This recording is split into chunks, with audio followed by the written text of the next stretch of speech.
আচ্ছা, সবাই স্লাইডস দেখতে পাচ্ছ এবং আমার গলা শুনতে পাচ্ছ, তাই তো? Yes, sir. Okay, okay, very good. ঠিক আছে, তো let's start with Golgi apparatus. ঠিক আছে, গলজি অ্যাপারেটাস কে ইউজুয়ালি আমরা গলজি কমপ্লেক্স বা গলজি বডি বলে থাকি। একটা membrane bound cup shaped organelle eukaryotic সেলসে পাওয়া যায়।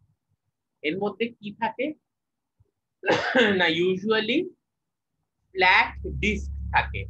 ঠিক আছে, ফ্ল্যাট ডিস্ক লাইক স্ট্রাকচার পরপর পরপর থাকে। কোথায় পাওয়া যায়? সাইটোপ্লাজমে, এন্ডোপ্লাজমিক রেটিকুলামের ঠিক পাশে, নিউক্লিয়াসের কাছাকাছি। সাইটোপ্লাজমে এন্ডোপ্লাজমিক রেটিকুলামের কাছে, নিউক্লিয়াসের কাছাকাছি flat disc like structure Golgi complex বা গলজি বডি বা গলজি সিম্পল গলজি অ্যাপারেটাসও বলা হয়।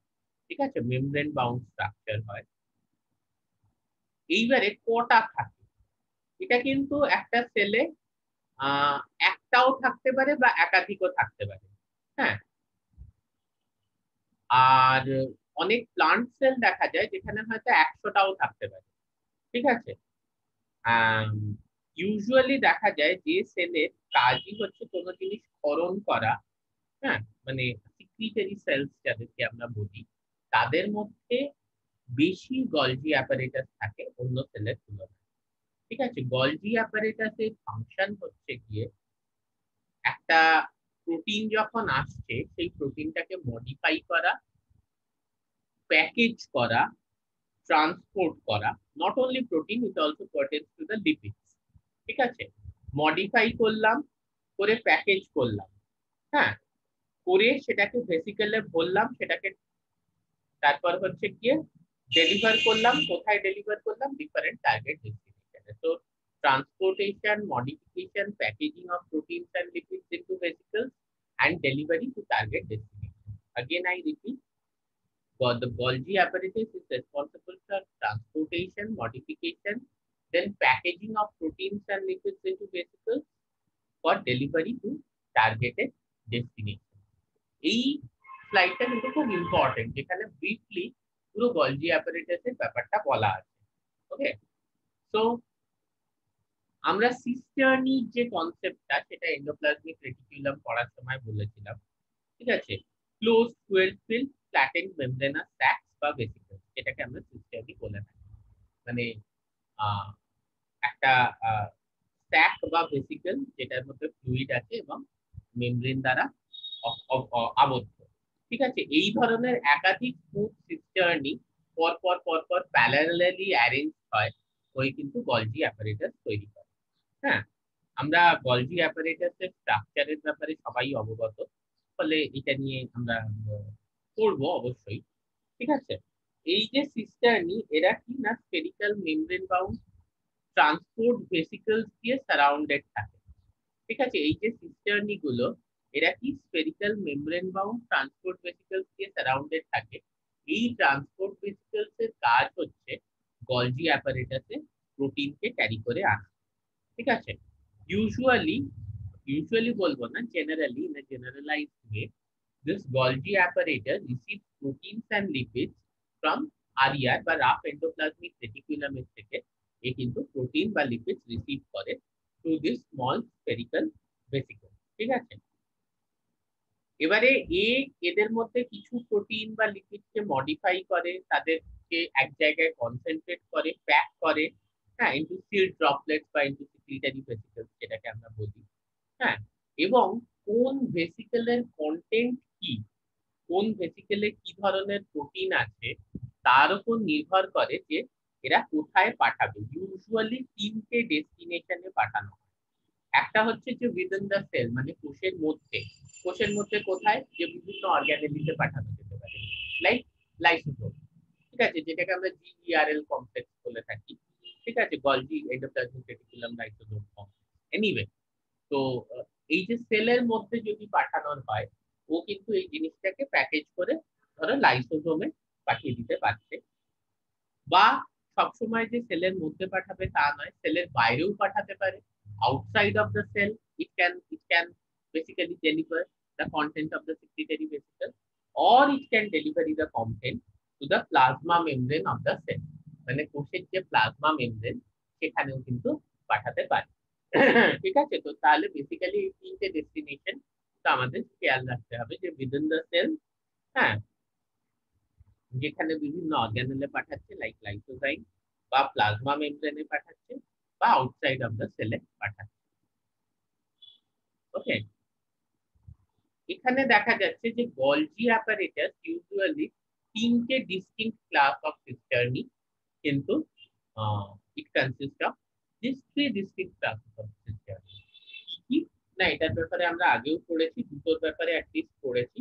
সেটা হচ্ছে cis Golgi and trans Golgi. ঠিক আছে, সিস গলজি ট্রান্স গলজি ছাড়া আরেক ধরনের গলজি সিস্টার্নি হয়, যেটাকে আমরা বলি মিডিয়ান গলজি সিস্টার্নি।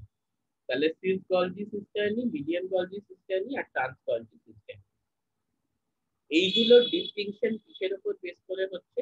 প্রত্যেকটার একটি ডিফারেন্ট এনজাইমেটিক অ্যাক্টিভিটি আছে।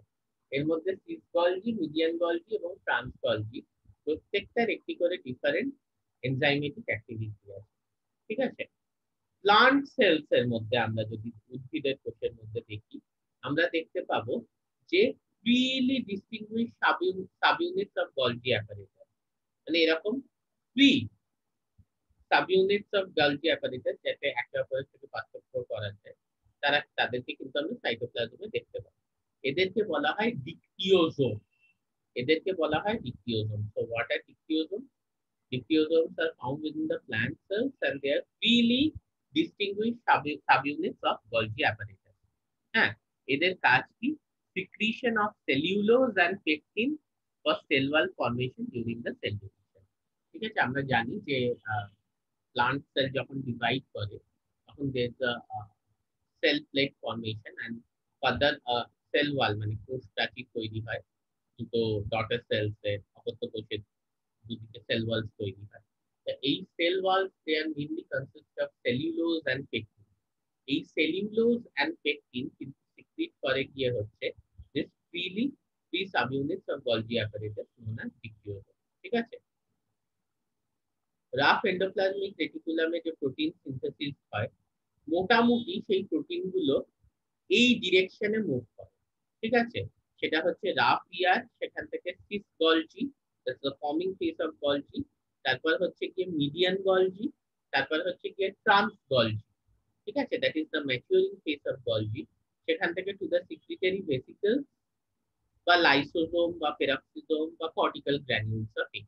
So always this is the direction. ঠিক আছে, রাফ এন্ডোপ্লাজমিক রেটিকুলামে প্রোটিনটা সিনথেসিস হলো, সেখান থেকে সিস গলজিতে গেল, সেখান থেকে মিডিয়ান গলজিতে গেল, মিডিয়ান গলজি থেকে ট্রান্স গলজিতে গেল, এন্ড সেখান থেকে ফার্দার সিক্রিটারি ভেসিকল বা লাইসোজোম বা পেরক্সিজোমে গেল, সেখান থেকে এগেন কর্টিক্যাল গ্র্যানিউলে গেল। So this is the direction of movement of the protein. Okay, now who discovered this Golgi apparatus? ঠিক আছে, ডিসকভারি অফ গলজি অ্যাপারেটাস বা গলজি কমপ্লেক্স, এটা ক্যামেলিও গলজি বলে একজন ইটালিয়ান সাইকোলজিস্ট, মানে who studies cell and physician, তিনি এটা discover করেন ইন দ্য ইয়ার 1883। ঠিক আছে, তিনি কি দেখেন যে সেলের মধ্যে কিছু স্টেনড রিজিয়ন হচ্ছে। উনি যখন osmium tetrachloride is a heavy metal salt. ঠিক আছে, হেভি মেটাল সল্ট দিয়ে যখন উনি একটা সেলকে স্টেন করেন, উনি দেখতে পান যে কিছু আর কি ডার্কলি স্টেন রিজিয়নস রয়েছে near the nucleus of the cell. ঠিক আছে, এবং উনি এটাকে দেখেন মোটামুটি as an irregular network of small fibres, irregular network of small fibers, vesicles and granules। ঠিক আছে, একটা প্যাঁচার যখন নার্ভ সেল তিনি স্টাডি করছিলেন, he stained with osmium tetrachloride and he saw that near the nucleus there is a dark stained region, and this region consisted of irregular network of small fibers, vesicles and granules, and we called them this Golgi apparatus। ঠিক আছে, এবং এটাকে basically এই যে irregular একটা network আছে reticular, তার জন্য এটাকে উনি বলেন যে হচ্ছে ইন্টারনাল রেটিকুলার অ্যাপারেটাস বা অ্যাপারেটো রেটিকুলারও ইন্টারনাল, মানে দিস ইজ দ্য মানে ইটালিয়ান টার্ম অ্যাকচুয়ালি, অ্যাপারেটো রেটিকুলারে ইন্টারনাল, যেটা কি ইন্টারনাল রেটিকুলার অ্যাপারেটাস আমরা আমরা ইংরেজিতে বলছি, ঠিক আছে। and he was the first person to recognize them as unique cellular components, ঠিক আছে। তারপর with the advent of electron microscopy 1950s এ পরিষ্কার করে গলজি অ্যাপারেটাস এর যে এক্সিস্টেন্স আছে সেটাকে আর কি কনফার্ম করা, ঠিক আছে। এইবারে নেক্সট আমরা চলে আসছি about the distribution. So what is the distribution of Golgi apparatus? ঠিক আছে, Golgi apparatus সাইটোপ্লাজমে পাওয়া যায়, that's found in the cytoplasm of most of the eukaryotic cells. Obviously prokaryotic cells এর মধ্যে কিন্তু কোনো Golgi apparatus থাকে না, ঠিক আছে। Just a minute.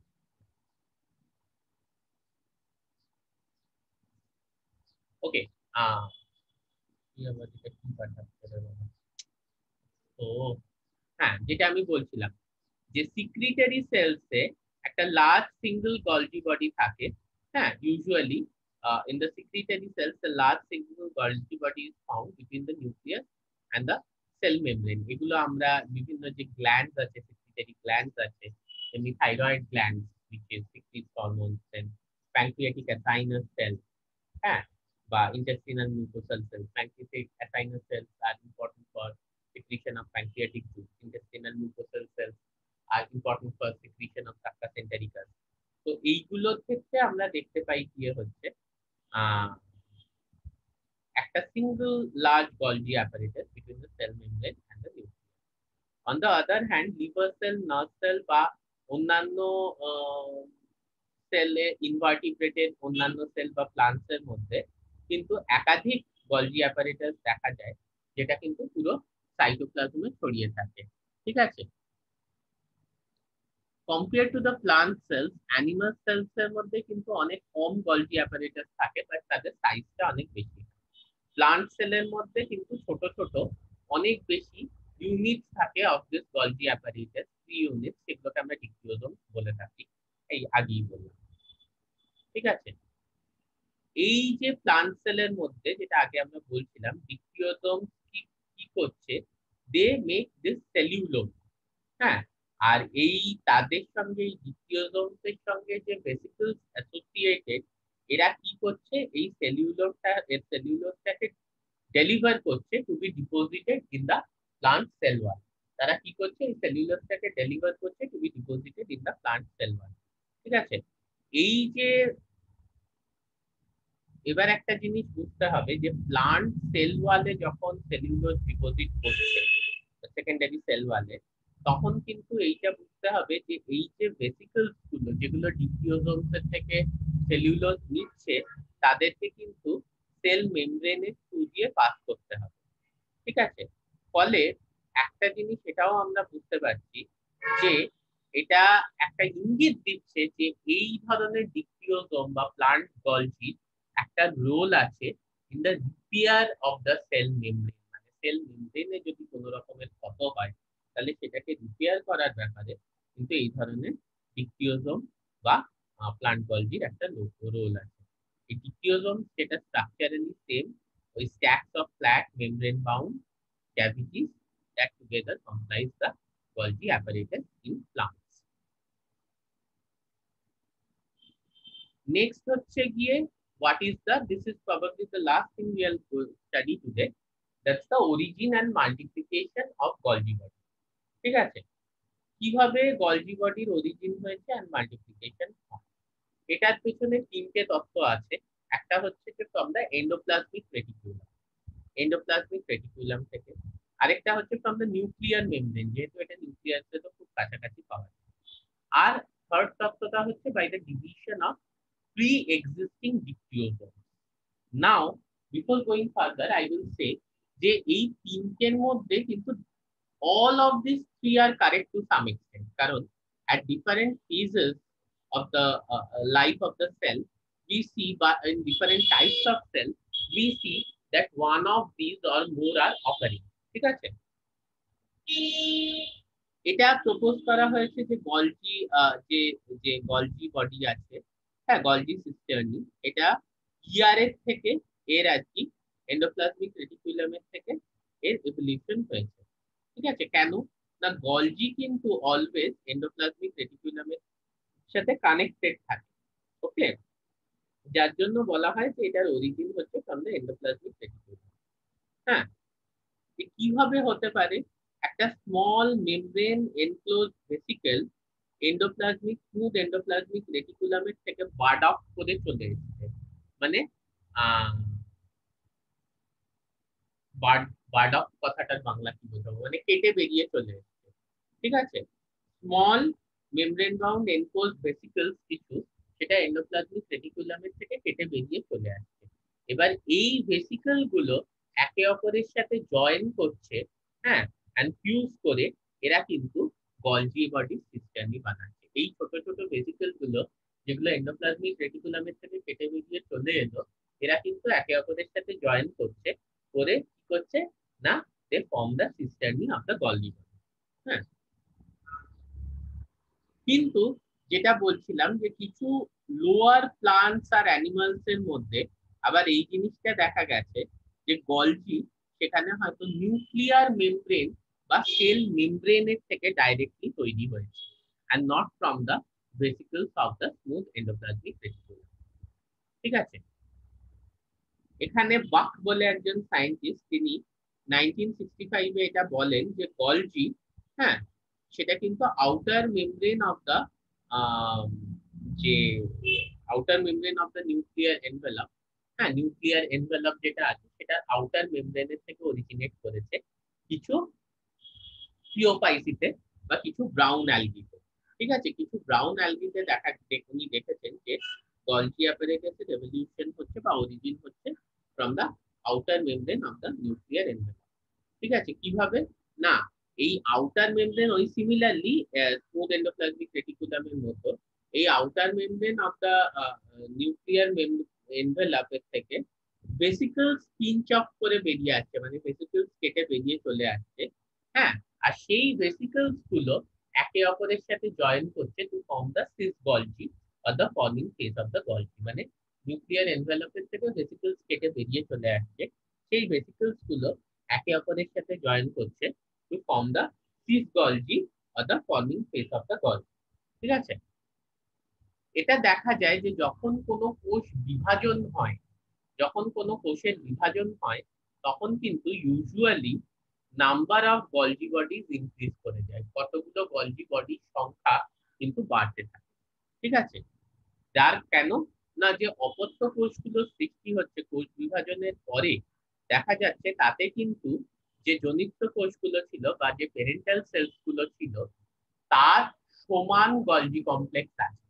ঠিক আছে, the daughter cells which are formed after cell division contains equal number of Golgi bodies compared to the when compared to the parental cells. Okay, so this can only happen if the number of Golgi bodies increases substantially during the process of cell division.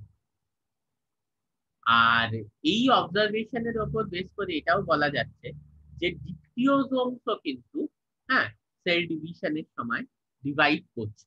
ওকে, তো this is a common perception যেটা হয়তো তোমাদের jenny madam পড়াবেন যে when cell division takes place we are too much focused on the nuclear division, যে chromosome কিভাবে DNA কিভাবে replicate করছে, ক্রোমোজোম কিভাবে ক্রোম্যাটিডস গুলো কন্টেইন করছে in each strand of DNA, and now how the chromosomes actually segregate from one another, the sister chromatids, they segregate from one another.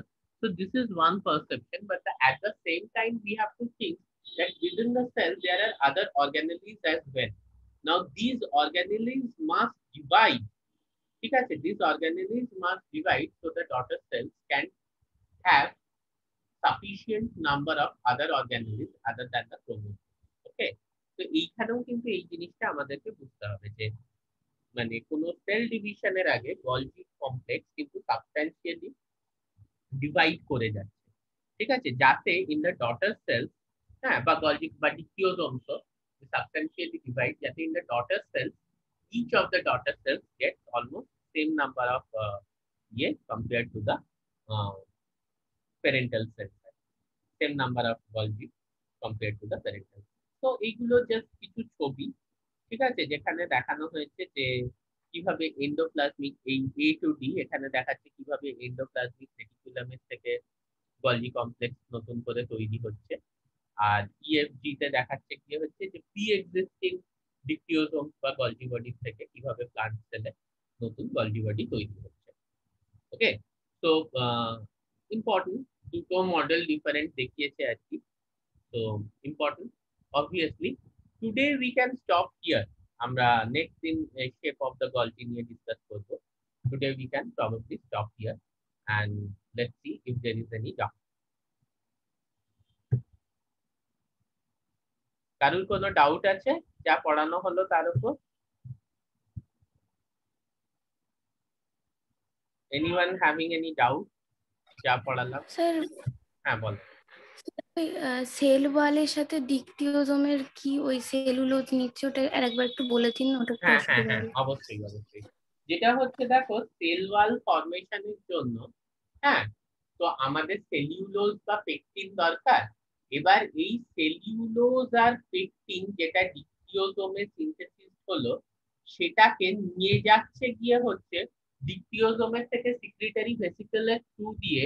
এই secretory vesicle গুলো ডিক্টিওজোমে যখন সেলিউলোজ পেকটিন পুরো প্যাকেজ হয়ে গেছে, ঠিক আছে, ডিক্টিওজোম মানে প্লান্ট গলজি বডির মধ্যে সেলুলোজ পেকটিন পুরো প্যাকেজ হয়ে গেছে, তখন ভেসিকলস গুলো এটাকে সেল ওয়ালে নিয়ে যাচ্ছে এবং সেল ওয়ালে ডিপোজিট করছে। এবার একটা পেরেন্টাল সেল যখন ডটার সেলসে ডিভাইড করছে, তখন নতুন করে সেল ওয়াল সিনথেসিস দরকার। again there is the formation of the secondary cell wall. তাহলে এই যে তার জন্য যে মেটেরিয়াল গুলো দরকার, সেই মেটেরিয়াল গুলো কিন্তু প্যাকেজ অবস্থায় থ্রু ভেসিকলস ডেলিভার করছে গিয়ে হচ্ছে ডিক্টিওজোম। এইবার এই সেল ওয়ালে পৌঁছানোর জন্য কিন্তু ওকে পাস করতে হবে থ্রু দা সেল মেমব্রেন। কারণ আমরা জানি যে কোষ প্রাচীর কিন্তু কোষ পর্দার বাইরে। যদি আমি গলজির পজিশন থেকে দেখতে চেষ্টা করি, তাহলে এই ব্যাপারটা তো আমরা মানছি যে কোষ প্রাচীরটা কোষ পর্দার বাইরে। তার মানে এই যে ভেসিকলস গুলো which pinched off from the dictyosome, they have to travel through the cell membrane, মানে সেল মেমব্রেন বা কোষ পর্দার থ্রু দিয়ে কিন্তু তাকে বেরিয়ে তারপরেই সে কোষ প্রাচীরে সেলুলোজ এবং পেকটিন ডিপোজিট করতে পারে। তো এইখান থেকে একটা তথ্য দেয়া হয়েছে, যেহেতু ডিক্টিওজোম থেকে যে ভেসিকলস গুলো বেরোচ্ছে সেগুলো সেল মেমব্রেনের থ্রু ট্রাভেল করতে সক্ষম।